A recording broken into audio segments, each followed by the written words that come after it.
In the name of God, the most compassionate, the most merciful, may Allah's peace and blessings be upon you all. It gives us great pleasure in Qatar, Egypt, and the United States to announce the success of the joint mediation efforts and the fact that the two belligerents in the Gaza Strip have reached a deal on the prisoner and the hostage swap and announced a ceasefire in the hopes of reaching a permanent ceasefire between the two sides, as well as allowing the access of large quantities of relief aid to the Palestinian brothers in the Gaza Strip. First off, I would like to thank our partners in the Arab Republic of Egypt, the United States of America, notably the envoy to the Middle East of the President-elect, Steve Witkoff, as well as the MENA coordinator at the U.S. National Security Council, Mr. Brett McGurk, for their efforts that contributed to push these negotiations forward and reach this deal. I would also like to express my deepest thanks and gratitude to our brothers from the Arab Republic of Egypt and His Excellency the Minister Hassan Rashad, who have contributed and made serious efforts in collaboration with their Qatari partners in order to make this deal a success. With the approval of both sides and the negotiators on this deal in order to finalize all executive measures for tonight, and after that we will be taking all the internal measures, the Israeli government will be taking the internal measures, after which the agreement will enter into effect on Sunday, January 19th. The exact timing will be identified later. The phase 1 of the agreement will go on for 42 days, and it will include a ceasefire and the withdrawal of Israeli forces to the east away from populated areas. Israeli forces will then be positioned along the Gaza border, and which will allow for the swap of prisoners as well as the swap of remains and the return of the displaced people to their residences. This will also facilitate the travel of wounded and sick people in order to receive treatment. Phase 1 also includes an increased flow of relief and humanitarian aid to all parts of the Gaza Strip, as well as the rehabilitation of hospitals, health centers, bakeries, and allowing the entry of fuel and civil defense equipment, as well as basic necessities for displaced people who lost their houses as a result of the war.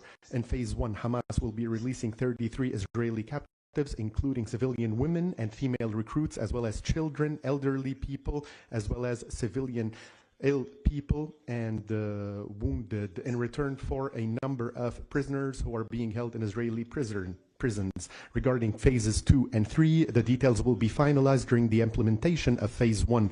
The state of Qatar reaffirms the necessity of both sides committing to the implementation of all 3 stages of the agreement in order to prevent civilian bloodshed and in order to shield our region from the consequences of this conflict and ensure that we have lasting peace in the region. Qatar will continue its joint efforts with the Arab Republic of Egypt and the United States of America to ensure that all sides are following through with their commitments and engagements and ensure that all 3 stages will be implemented. We look forward to seeing regional and international efforts coming together in order to assist with relief and humanitarian aid and supporting the United Nations in its attempts to enter aid into the Gaza Strip. Qatar will spare no effort to offer help to the families in the Gaza Strip and doing everything that's necessary to alleviate the suffering of the residents of the Strip. Since October 8th, we in the state of Qatar saved no effort with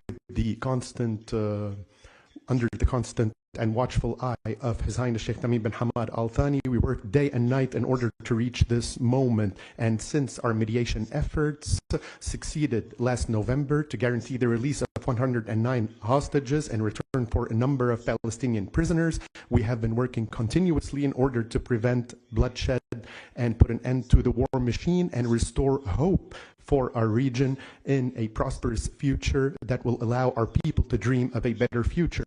For 411 days, meetings and contacts continued with our partners and both sides of the conflict until we reached this long-awaited moment today. However, today begins a responsibility for both sides, who will be supported by the international community and the mediators in order to achieve complete success. And this is what we will be focusing on in the coming days and weeks. I would also like to express our thanks to all our partners in the region and internationally for their support to our efforts all the way until we reach this deal. And in conclusion, I would also like to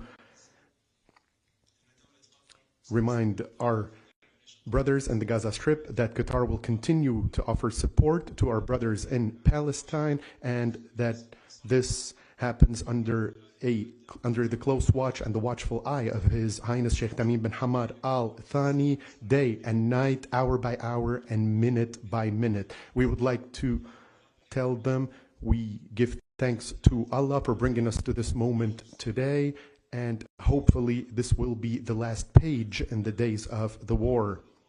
We would also like to call upon all sides to fully commit to all the articles of this agreement and to continue implementing these procedures and measures in accordance with the agreement. The state of Qatar will continue working jointly with its partners in order to make sure that this deal is implemented in full and that calm returns to the Gaza Strip in a sustainable manner, and we will never give up the people of Gaza. Thank you. First question, Sky News. Hakim from Sky News. Congratulations. This is a huge moment.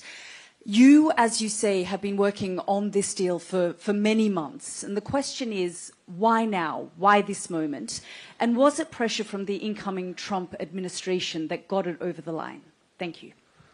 Well, thank you very much, Hilda, for this question. Actually, we've been raising the question of the right moment for the entire period since the collapse of the first phase. But we have seen a momentum that started to build in the last month, and we kept pushing for that, working together very closely with our partners.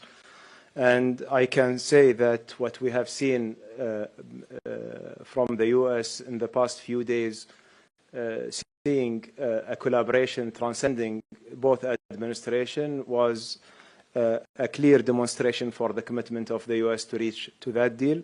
And I really would like to thank both the envoys who are here with us in the last couple of days, and they played a vital role in reaching to this moment. And of course, for us and Egypt, this is something that we are a stakeholder in that conflict, that we have to do it and we have to help and support. But we have seen the steps that's been taken recently from the US has yielded to this moment.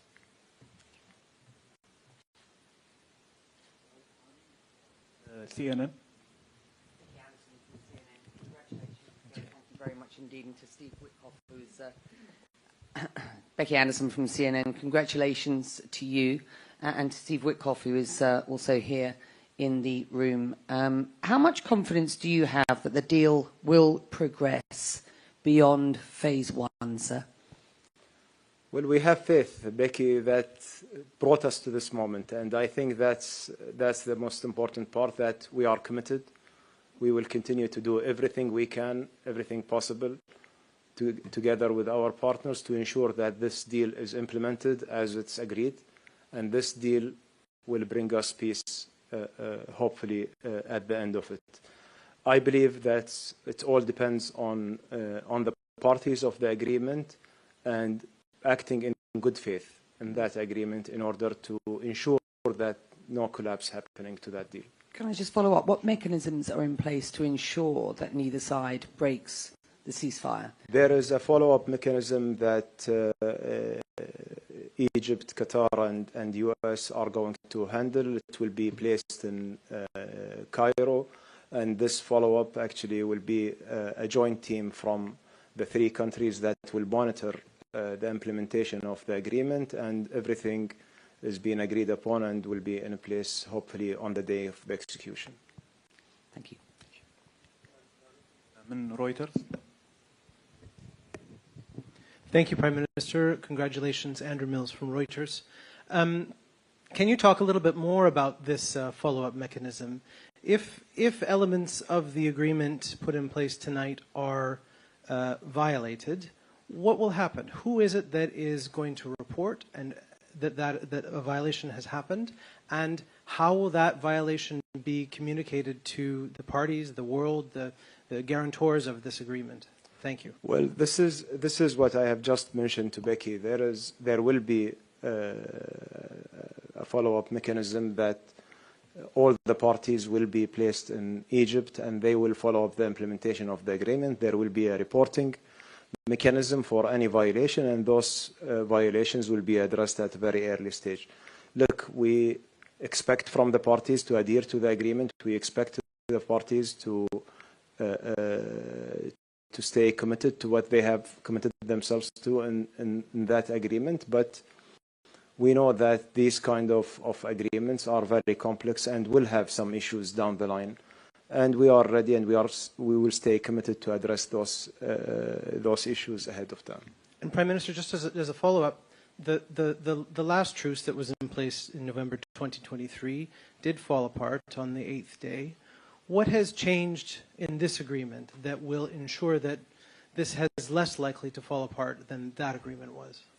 Well, the agreement on November was to build the momentum in order to lead for a longer-term agreement, which we have today. But unfortunately, the agreement in November was very transactional, so it was like a day by day. But this agreement has a clear mechanism for the first 42 days, and there's a clear mechanism to negotiate phase 2 and 3, and all the details of the agreement will be published in the next couple of days once the details are finalized.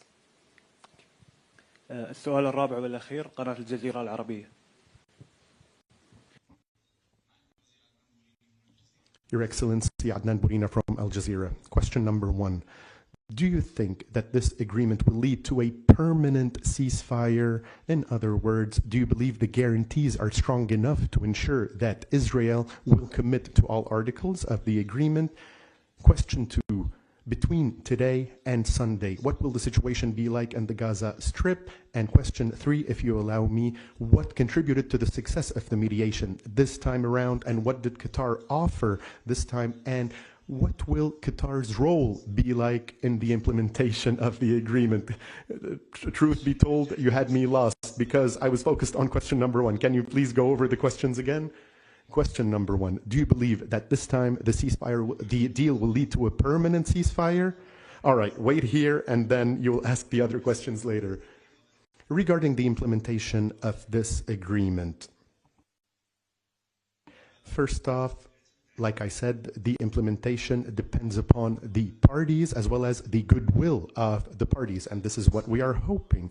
Of course, regarding the guarantees, the best guarantee would be the commitment of all parties to the agreement and the articles of the agreement. In addition, there are guarantees provided by the guarantors and the mediators of this agreement that will guarantee the continuation of negotiations throughout the first phase while we wait for phase 2, where we will be announcing the complete withdrawal and the end of the war. A series of measures will be taken in the next few days in order to reinforce and shield this agreement. Between today and Sunday, when the agreement enters into force, what will the situation be like in the Gaza Strip? Of course, we ask that the situation be calm between today and Sunday. However, the parties recognize that the agreement requires a couple of days in order for its articles to be implemented correctly and for the engagements therein to be honored. And we hope that over the next few days, there will not be any aggressions or any military operations. Last question, what is it that ensured the success of the mediation efforts this time? What role did Qatar play, and what will Qatar's role be like in the future? As I mentioned earlier, at the end of the day, it all goes back to the parties of the agreement. We in Qatar and our partners in the Arab Republic of Egypt, at the end of the day, we are mediators. We are trying to bring viewpoints closer together and bridge any gaps between the two sides. Of course, the success of the agreement depends on a number of factors, and there are a number of variables that are happening around us. I cannot go into the details. However, as I stated earlier, in the past few days, There were some serious efforts by all partners. We were all working as a single team in order to come up to the agreement that was reached today. We had back-to-back meetings over the past 4 days. We were communicating continuously at those meetings in the presence of the Qatari delegation, the Egyptian delegation, as well as the American delegation, and of course the presence of the two parties to the conflict. And thankfully today we managed to reach this stage, and what we hope is that we begin the implementation and that the first phase be successful so that we can get to the second stage that will put a complete end to the war, God willing. What the people of Gaza have experienced is quite something. We have seen over 467 days of destruction and continuous bombardment. They deserve to rest and they deserve to have a permanent ceasefire after everything that's been destroyed. I thank you. With that, we close the press conference for tonight.